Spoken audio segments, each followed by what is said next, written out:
Well, meeting this amazing guy during his NFL tenure, he was always the guy that had these friends that he feels he has to take care of. So post-career, I'm thinking we were finally gonna have a normal life. And instead of him taking the break that I thought he was going to take, he went ahead and embarked upon his first love, which was music. And with that came even more guys. They have to understand that that's our home. And it's not a hangout for the guys. I went to elementary school, middle school, high school, college, and played NFL with the same people from the hood. Teresa don't really understand when you the one that made it out the hood, you have to bring your homies with you. So I can't turn my back on my boys. She just don't understand.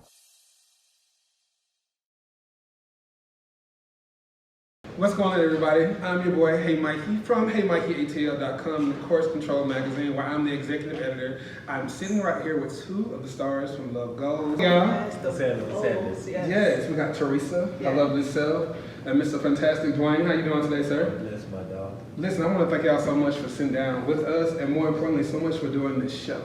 It was very brave.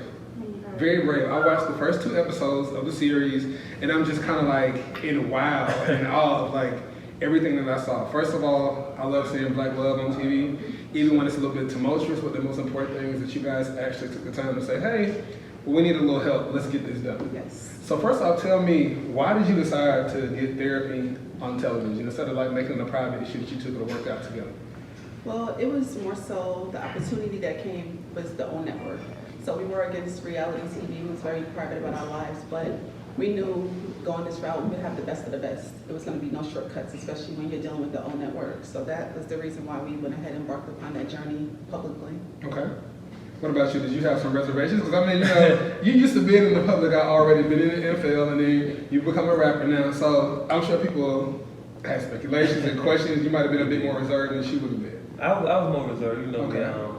When I retired, I thought my life was going to go under the radar. But you know, like we said, it's always trying times in a relationship. And when they said the young lady's spirit, then they said, you know, Team Z, and they said Oprah, and I'm like, okay, those are the main people I follow. You know, I'm sure it'll be something positive. Pretty reputable. And they're pretty reputable. I mean, we did it, and I recommend it for anybody else. You know, our life ain't never private. You know, we the Bows. So. Right. So day one, you walk into the house. You know you're gonna be not only dealing with your issues, but seeing other couples' issues. What were you thinking?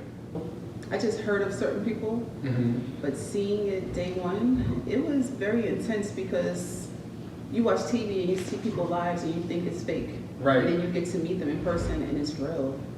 And him and I, we're not, you know, at each other's throats, or we're not disrespectful to each other. So Right. just to see certain things in real life was shocked. The first episode, I was super shocked the whole time. My whole facial expression showed it.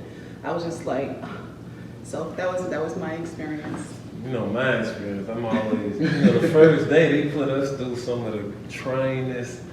I mean, when you watch it, man, they had me like 50 feet in the air walking.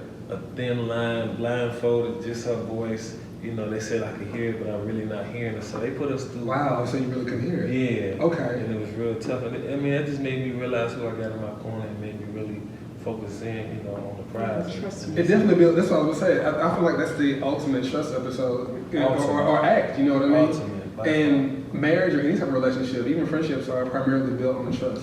So let me not ask that. But let me ask, do you feel like it works? How about that? Yes. Do you feel like the therapy experience down. worked for you?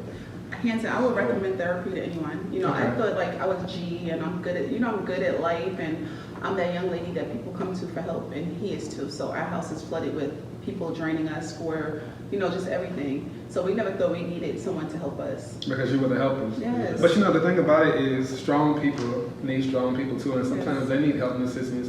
And a lot of times when you're the strong person, you're also the glue. But nobody maintains the glue. So what did you learn about maintaining your own strength and with each other on this show? I mean, I'm still like, that was an experience for me that I'll never forget. But it was just really like tuning in, like no distractions. We had no phones, no internet, no TVs. You know what I'm saying? Who do that in real life? So Not very many. Not too many. So if Right. you take away all those variables and just you and your old lady, you take away the phone. You know what I'm saying? You take away that. I mean, you could glue into the situation, but they put so much negative stuff around us to kind of throw us off. So I'm just glad I really focused on my flower and blossom my flower. Thank you, honey, for Thank you. That's beautiful. Yes. Come back, talking my heart straight. Seriously, like for him to, it's never just him and I. For him to take those 2 weeks and just focus on me and to listen to like my wants and my needs and really get to know me all over again, because there was no TV, no boys, no a lot of things. So it was worth it. I think I read a scripture one time that said, if you put your wife first, everything else falls into place. Do you agree with that? I agree with that. I think, you know, my saying on the show, I told them, happy spouse, happy house. Yes. You know? I agree. They got to start preaching that, because they say happy wife, happy life. I know a lot of happy wives and them dudes' lives ain't really what it is. Yeah, it has to be Both happiness people. between both Yes, people. definitely. Mutual. Okay. Share that same respect. Well, individually, what do you feel like you had to work on going into the house, and what do you feel like you learned coming out of the house individually? I learned definitely keep my circle smaller than what it is now, and put more trust in, you know, my girl. And I try to take some pressure off, but that's why I had some of my boys around and do certain things. But you know, that show told me really showed me like your backbone is your backbone. It is my backbone. So it showed me how to you know steer in the right direction, and we've been climbing obstacles that we For didn't. me, it was to speak up and to use my voice. That's important. I was considered a warrior, and I don't think I ever used my voice and used what I knew for that, because I'm like always helping my husband, and I'm like, you know, just making sure he's great. I kind of forgot about me. And in the process of, you know, being that backbone to your man, regardless of me still having my real estate career and me still doing certain things, it's like I still was always running back to make sure he was straight. And it's like now, since the show, I realize I have a voice, I should use it, and you know, I touched on a lot of things, and I think now myself is really important. I've kind of put myself on the back burner. You know, I think that's very important. I know a lot of times when women become wives and mothers, their own identity becomes third to themselves. So I think it's important that you find yourself again. So I definitely commend you on that. And I commend you on taking some time to say, okay, I gotta make the circle a little smaller. You know, we need some space, we need some time together. I'll see y'all a little bit later on. I gotta be with my baby. But through the experience, we touched on childhood trauma. Right. And we touched on me being molested at 12 years old. Yeah. He never knew that. So him having all the guys around was just because he was used to it. Right. This is when I realized my husband loved me, because after I told him that dark secret that I held my whole life, I seen him making changes when we got home. And I can appreciate being vulnerable about that. Yes, he made changes, and had I told him sooner, I think things would have been different. So that goes back to my voice. You know, I had a voice, I should have used it, and I didn't. So now, you know, this voice is important. Can you confirm that things definitely would have been different? See, that's God talking. But I think it would have, but I mean, it was just the space I was in. You know, when you're playing a game where you're around 20 people every day, Right. and then when you're doing music, you're around 20 people helping you do music. It's just something that field consists of. But now that, you know, and then I'm a businessman, I'm a family man, I'm a husband, I got to put all that before, you know, the guys, you know what I'm saying? And that's what that taught me, really, you know, put everything in order and, you know, exercise.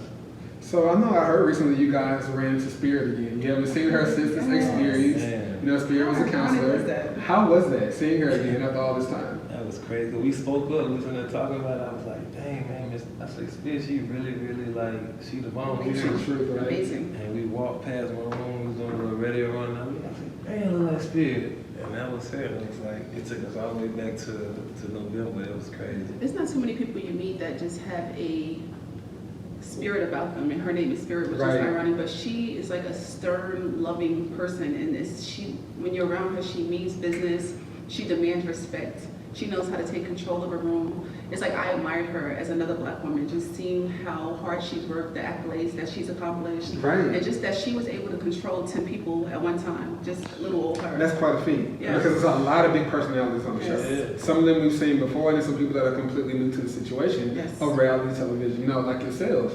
And I love it. She's gonna be like, no, you don't have permission to talk right now. I'm totally like, and I'm just like, no, and it's just pause. right. Like, wow. It was amazing. It was like playing chess To with some see of the her personalities. tame Benzino, like he's That's like the He's a lion, bit of a tiger, pit bear, bull. lion. Yeah. Yes. He was tamed by her, and I seen it, and he respected her, and I was like, wow, okay, Shout this is out special. Spirit. I love it. I love it. I love it. I love it. If you guys had to recommend this for somebody else, what would you tell them, like going into Hurry up and go. Hurry up, 1000%. You want to see changes, you want to see your life change. If you're having problems at home or anywhere, you can be, one thing about black men, we not, you know, we don't want to tell, like cry out, but if you want to make something right with your better half of your family, you need to go see help and go see Spirit. She has a great spirit about her, and you can come watch us. You know what I'm saying? Each and every Saturday night. But I think secondly, a lot of people don't know they have problems. I agree. You could walk through life just looking normal, and I'm kind of like a prime example of that. I didn't know I had so many deep-rooted issues from my past that was still like right here. That molestation affected me and the men around me. When it comes to my children, I'm like looking and watching, and it just made me so overprotective. So counseling helps you tap into a dark place, like places that you don't normally go on a regular basis. And it helps you just be better. Communication, you know, just everything all well-rounded.